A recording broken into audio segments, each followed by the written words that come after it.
퇴근길에 만나는 뉴스 소셜 라이브 이브닝 박상욱입니다. 시장이 예상하는 수준을 훨씬 뛰어넘게 주택을 공급하겠다, 주택 공급을 늘리겠다. 문재인 대통령이 지난달 18일에 신년 기자회견을 통해서 부동산 정책의 실패를 인정하며 했던 발언입니다. 그 발언 이후로 정확히 17일 후인 오늘 정부가 그 대책을 내놨습니다. 대통령의 호언대로 이번 대책의 핵심 공급 확대였습니다. 그것도 이번 정부 들어서 최대 수준의 공급으로 이 부동산 안정화를 반드시 실현하겠다라는 겁니다. 하지만 공급 물량을 뒷받침하기 위해 내놓은 이 정책들에 대해선 벌써부터 난개발이나 사유재산 침해와 같은 우려의 목소리가 나오고 있는 그런 상황인데요.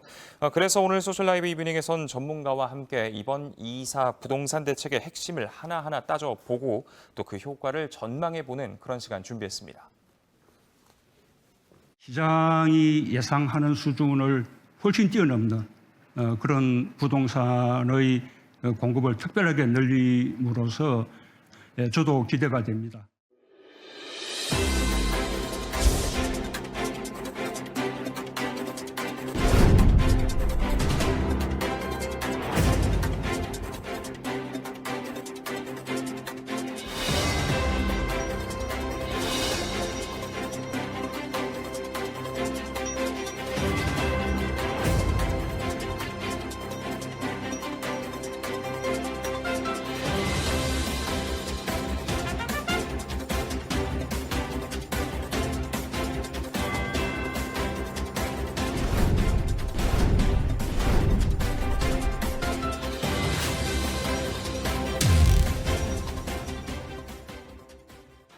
네, 김성달 경실련 부동산 건설 개혁본부 국장과 한 걸음 더 들어가 보겠습니다. 안녕하십니까? 네, 안녕하세요. 네.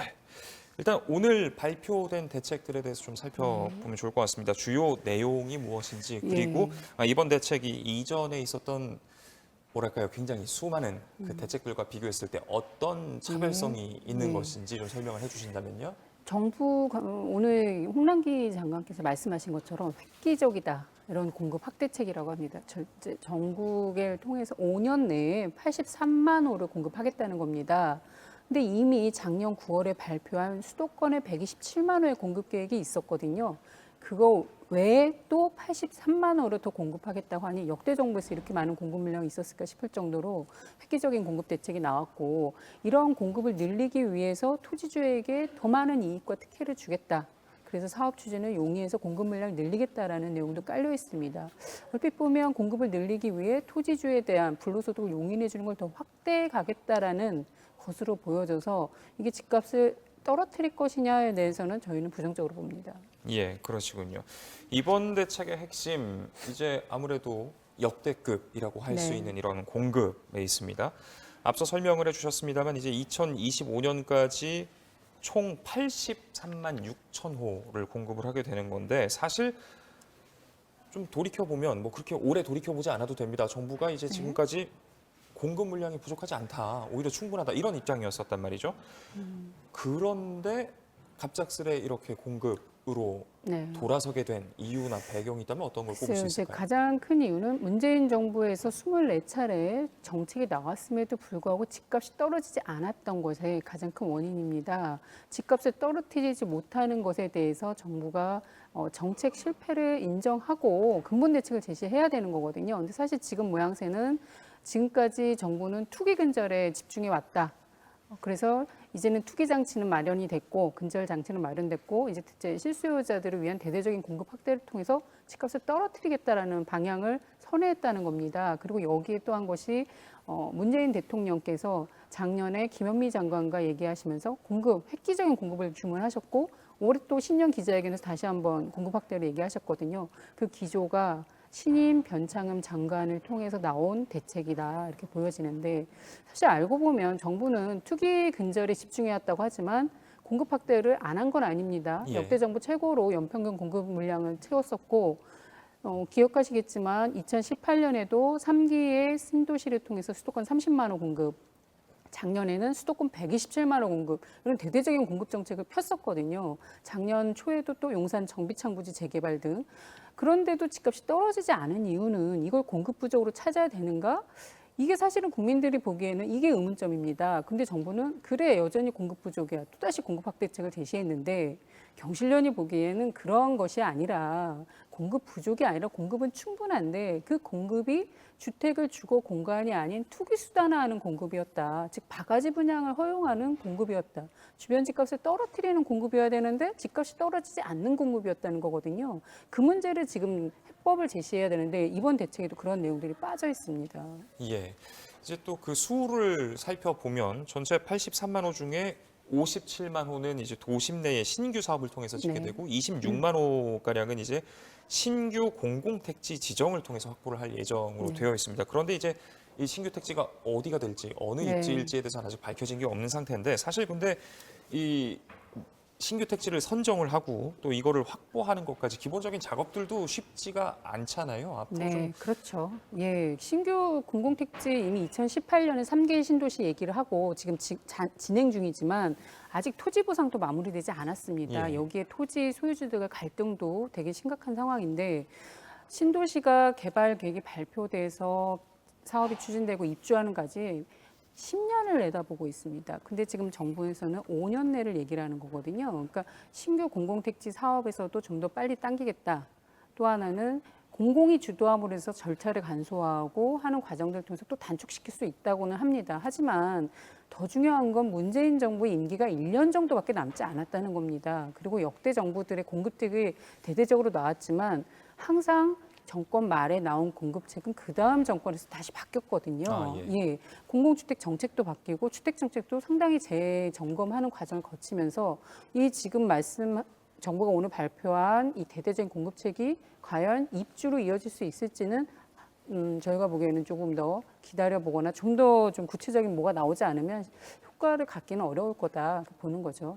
근데 문제는 공급은 문재인 정부에서 한 채도 공급이 될까 말까 한 반면 이미 시장에선 집값이 뛰고 있습니다. 예, 예. 이걸 뭘 말하는 거냐. 이 정부가 집값을 떨어뜨리지 않기 위한 공급을 폈다라는 걸 시장은 이미 과거 경험을 통해서 학습이 됐다는 겁니다. 이번에 또 나온 것이 토지주들의 이익을 더 늘려주겠다는 것도 네네. 포함된 것도 마찬가지죠. 이제 앞서서 이야기도 해주셨습니다만 2025년을 목표로 하고 있으니까 이제 4년이 네. 남게 된 겁니다.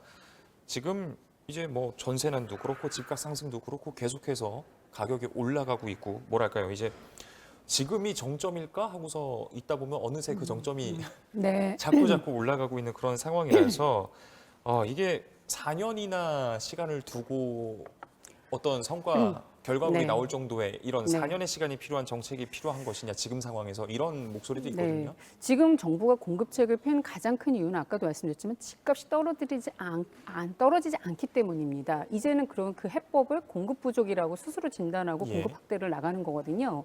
근데 말씀하신 것처럼 4년 후에 공급 확대가 지금의 직업 불안을 해소할 수 없고 오히려 지금 부작용까지 나타난다면 정부는 무엇을 해야 되는 것인가? 그러면 지금의 공급 방식에 문제가 있다라는 걸 인정하셔야 합니다. 정부가. 지금이라도 정부가 어떤 공급책을 펴냐에 따라서 집값은 떨어뜨릴 수 있습니다. 집값이 떨어지면 빌려주는 물건값도 떨어지면 전월세 가격도 지금보다 안정화될 수 있는 겁니다. 하지만 전월세 가격 상승의 가장 큰 원인은 집값 상승이거든요. 그러면 어느 정도 상황에 따라서 집값이 거기다 임대차 3법까지 졸속 추진되면서 집값이 오른 상황에서 전세가나 월세가도 따라갈 수 있는 상황이 만들어진 겁니다. 그래서 지금 정부가 정말로 임대차 3법이 안정화되고 또 주거 안정을 원한다면 공급책을 바꿔야 되는데 그 가장 중요한 건 공기업이 무엇을 할 것이냐. 공기업이 지금까지 우리가 해왔던 수많은 공급책이 있었지만 그게 주거 안정으로 이어졌냐라는 것은 시민들은 대부분 부정적 평가를 내리십니다. 예. 왜냐하면 최근에 위례 신도시, 고덕강의 과천 이런 데서 공공택지 아파트가 나왔지만 서민들에게 돌아가지도 않고 어떻게 보면 주변 시세에서 그렇게 찌끔만 하락된 정도의 가격으로 나왔거든요. 그런 주택이 나오면 서민들이 들어갈 기회도 차단될 뿐 아니라 주변 집값이 오히려 더 끌어올리는 효과가 지금까지 반복되었습니다. 때문에 그런 아파트를 또 공급할 것이냐. 지금 이번에 공공이 더 대대적으로 물량을 늘리겠다는데 그런 아파트를 또 내놓을 것이냐. 거기에 대해서 아니다. 이전과 다른 서민들을 이제 마련할 수 있는 내 집을 그런 철저한 저렴한 주택, 원가 중심의 주택을 내놓겠다라는 내용들이 오늘 나왔어야 합니다. 예. 그러면 시장은 어떻게 반응하냐면 이제 이 정부는 싼 아파트, 적정 분양가의 원가만 나오는구나. 그럼 서민들이 그 아파트를 기다리게 되는 거죠. 주변의 지역에 있는 비싼 아파트를 보지 않습니다. 기다리면 나에게도 집이 오겠구나라는 기다림을 갖고 기다리고 그러면 민간에 있는 비싼 집들도 매매가 점점 없어지면서 가격 하락 효과가 나타나는 거거든요. 예. 그걸 우리가 이명박 정부 때 보금자리 주택 정책을 통해서 경험을 해왔습니다. 때문에 지금이라도 정부가 그런 강력한 메시지와 확실한 구체적인 어디에, 언제, 얼마에 아주 구체적인 수치로 집값 정책 내놓는다면 그것이야말로 공급 효과가 당장 입주하지 않아도 주변 집값을 떨어뜨리는 공급 효과가 나타나면서 서민들에게도 이제 영끌이나 이런 걸 통해서 투기적 대열에 동참하지 않는 그런 스스로가 기다리면 나에게도 기회가 온다라는 판단하에 정부 정책을 믿고 신뢰하는 거겠죠. 근데 지금은 그런 단계가 아니다. 4년 동안 그런 정책이 나오지 않았기 때문에요. 예. 일단은 정부에서 이런 대책을 내놓은 배경은 공급 자체를 획기적으로 확 한 번에 네. 풀면은 잡히겠지라는 판단에서였을 겁니다. 이제 서울 같은 경우만 보더라도 32만 호면은 이게 강남 3구 전체 아파트 가구 수를 합친 것과 맞먹는 수준이고 또 뭐 분당 신도시에 비하면은 3배 수준이다 이런 이야기까지도 나오는데 그렇다면 이렇게 서울의 상당수의 공급이 이루어지게 된다면 강남 3구 그리고 네. 이제 강북에 한강 이북에 마용성 이곳들의 불장이 좀 잦아들까요? 그렇기가 어렵다고 저희들은 보는 게 계속 강쪽에서 말씀드린 것이 한 번에 임기 내에 이 32만 호 중에 얼마가 임기 내에 입주할 것이냐, 입주할 주택은 없다. 그런데 가격을 떨어뜨리냐 그게 중요하거든요. 근데 가격은 떨어뜨리지 않는다라는 겁니다. 왜냐하면 앞서도 계속 강조했듯이 비싼 주택이 나올 것이 뻔하기 때문에 옆집도 올라가는 거예요. 이 개발이 되면 이미 시장에서 변창흠 장관이 대대적인 공급 확대책을 펼 것이라고 했고 더 거슬러 작년에 이미 127만 호의 대대적 공급책을 발표했는데도 시장이 안정화되지 않은 것이 그것을 반증해 주는 거다. 지금 정부가 공급책을 늘리면 발표만 하면 집값이 오릅니다.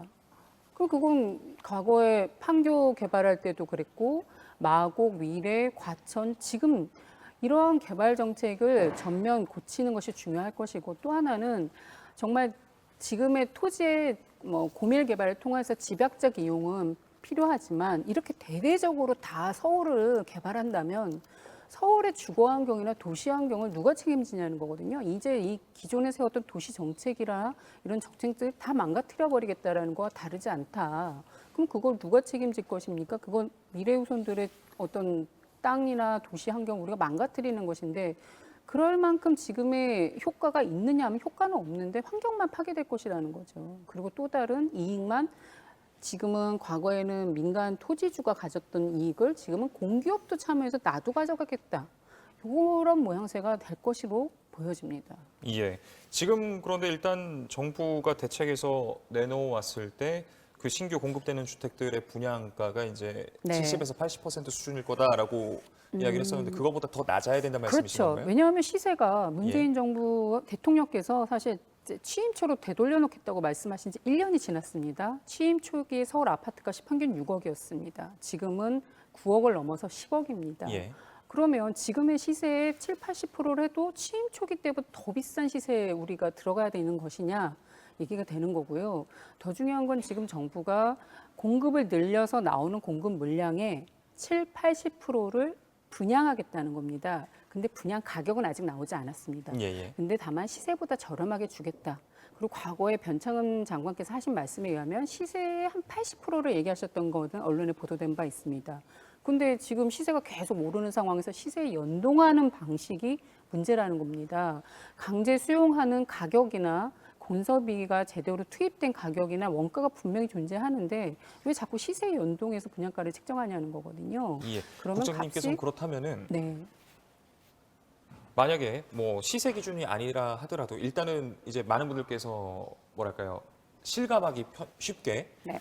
시세에 한 그렇다면 4, 50% 수준의 네. 분양가의 주택이 공급이 된다 했을 때 그 네. 주택 덕분에 강남 3구하고 마용성도 떨어질 수 있습니까? 그렇게 본다는 겁니다. 왜냐하면 그것도 서울의 가장 좋은 입지에 대표적인 게 용산 정비창 부지라는 게 있고 삼성 의료부지 삼성동 그 한복판에 있는 그런 좋은 입지에 서민들을 위한 주택을 저렴하게 공급하는데 거기에서만 나오는 게 아니라 그게 도시 내 공유지를 위해서 꾸준하게 나온다면 그런 것이 집값을 떨어뜨리는 효과는 분명히 있다. 이거를 제가 그냥 뭐 이론적으로 말씀드린 것이 예. 아니라 이명박 정부 때로 되돌아가면 그때 강남 서초에서 평당 900만 원대, 30평 기준 3억 원 정도였습니다. 그것만 공급한 게 아닙니다. 토지는 공공이 보유하고 건물만 분양한 것도 있습니다. 그거는 평당 500만 원대. 예, 예. 30평이 1억 5천에 공급이 됐습니다. 그 옆에 강남에는 3천만 원 정도 시세가 형성돼 있을 때 그런 반의 반가 아파트가 나오면서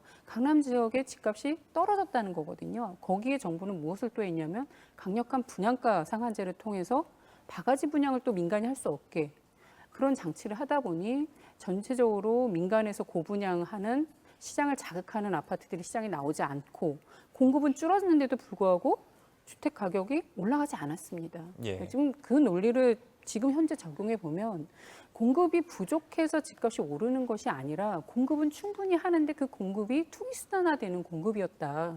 그거를 서민들이 이용할 수 있는 서민들에게 기회가 되는 공급으로 돌리면 지금처럼 이런 대대적인 공급 확대책을 하지 않더라도 얼마든지 집값은 떨어질 수 있다는 겁니다. 예. 집값이 떨어지면 다주택자들이 또 보유하고 있는 물량들이 시장에 나옵니다. 그게 또 오히려 훨씬 더 효과적인 공급책이 될 수 있습니다. 예. 지금 많은 분들께서 의견 보내주고 계시는데요. 유튜브에서 아이디 가끔님, 아무래도 이제 공급 수요 자체가 많아서 그런 것 같습니다. 정말 이게 실현 가능한 정책인지 너무 의문임, 이런 의견도 있었고요. 동일킴님, 부동산으로 돈 버는 것은 차단하는 것이 맞는데 수도권의 주택을 이렇게 늘리는 것이 수도권 집중을 유발하는 모순이, 이런 네. 의견도 있었습니다. 또 이제 진우 안녕하신 님께서 저거 다 실현된다고 해도 4년 동안은 그럼 집값이 오른다는 거네. 크크크. 네, 그 말이 아주 정확한 예. 말씀하신 거예요. 왜냐하면 지금 시장에 집값이 오르고 있거든요. 그러니까 집값이 계속 오르는 것을 4년 후에 내가 입주하는데 시세 연동해서 조금 싸게 한들 그게 나에게 주거 안정을 시키는 데는 시민들도 다 아시겠죠. 이거는 예. 주거 안정 효과가 없을 것이다. 그런데 중요한 건 시민들은 그렇게 몇 년 후를 기약해야 되는 반면 이 사업이 확정되면 이 사업에 참여하는 건설사나 공기업은 바로, 물량 예, 확보에 예, 예, 따라서 이익이 매출액이 늘어나는 구조입니다. 그리고 토지주들도 사업을 하면서 땅값이 오른 것들을 사고 파는 관계가 형성되기 때문에 또 거기서 또 마땅한 불로소득을 실현될 수 있는 거고요. 네. 이게 참 대책을 살펴보면 사실 그런데 공급만 늘린 것은 아니었었습니다. 또 이제 뭐랄까요, 청약 자격의 문턱도 크게 낮췄는데 네. 3년 이상 무주택자면 이제 누구나 청약을 할 수 있도록 하겠다라는 것이었습니다. 이게 그렇다면 뭐랄까요, 비교적 기회가 적다라고 이야기를 했었던, 외쳤었던 3040들을 네. 위한 방법이 될 수 있을지, 아니면 자칫 이게 청약의 기회가 있다는 것이지 이게 하늘의 별따기 같은 경쟁률을 낮춘다는 뜻은 네. 아니잖아요. 그래서 네.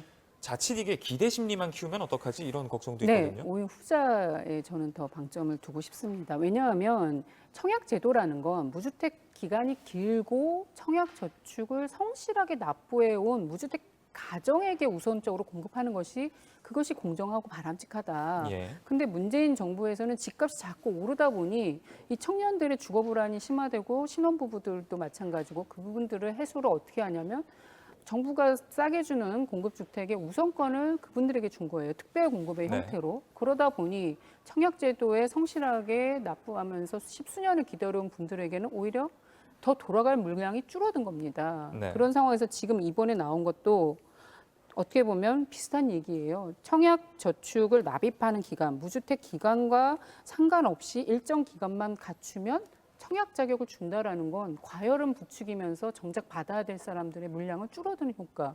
이건 바람직하다고 보지 않습니다. 오히려 특별 공급 같은 이러한 방식은 더 엄격히 적용되는 것이 필요하다 보여집니다. 네, 그러다 보니까 아무래도 이제 앞서 설명해 주셨던 뭐 신혼부부 특공도 있었고 또 생애 최초 특공도 있었고 이제는 3년이면은 네.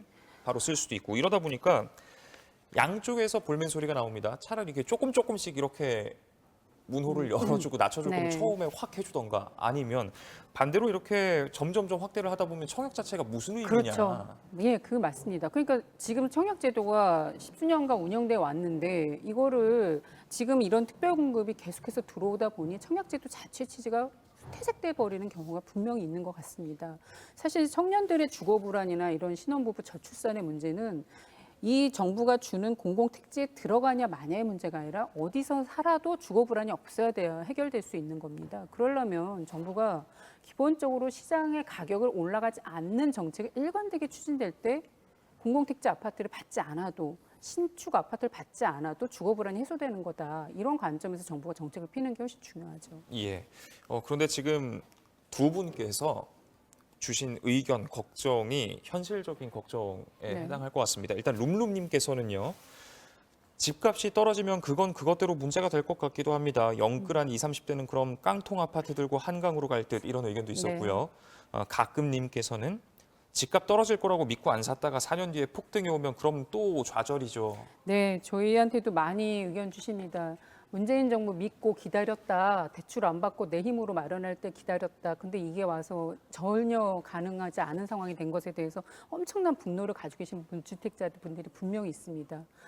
이런 목소리가 정부가 조금 이걸 겸하게 받아들일 필요가 있다. 근데 그거를 너에게도 줄게 이렇게 가는 것이 아니라 그냥 모든 사람들의 주거권을 회복해주기 위해서라는 절대적으로 거품을 빼야 되는 게 하나 있습니다. 근데 거품을 뺄 때 정부를 기다리다 어쩔 수 없이 들어간 영끌 세대들 이런 분들은 또 어쩌라는 말이냐라고 하시는데 과거 이명박 정부 때도 하우스 푸어가 문제가 된 적이 있습니다. 예. 그런데 그런 것들을 경험했음에도 불구하고 또 한 번의 기회를 갖고자 들어가신 분들이거든요. 근데 그런 분들의 피해는 우리가 감내하고서라도 사회적 갈등 해소를 위해선 또 자산 양극화 해소를 위해선 집값이 떨어져야 되는 것은 피할 수 없다. 그건 반드시 해결해야 될 과제라고 봅니다. 예. 그렇다면 이제 뭐랄까요 공급 계획의 면면을 좀 살펴보면 좋을 것 같습니다. 저희가 이제 도심 공공주택 복합 사업 절차에 대해서 CG를 준비를 했는데 이걸 살펴보면요.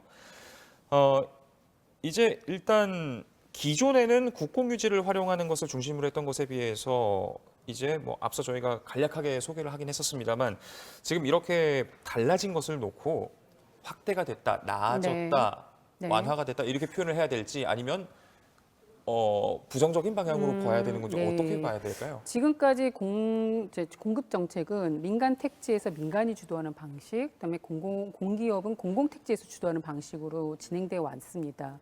근데 이번에 나온 대책은 민간 택지에서도 공급을 늘리는데 그걸 공공이 주도하겠다라는 거거든요. 근데 사실 민간 택지가 아무리 민간이 소유하고 있더라도 그 1대1 재건축이 아닙니다.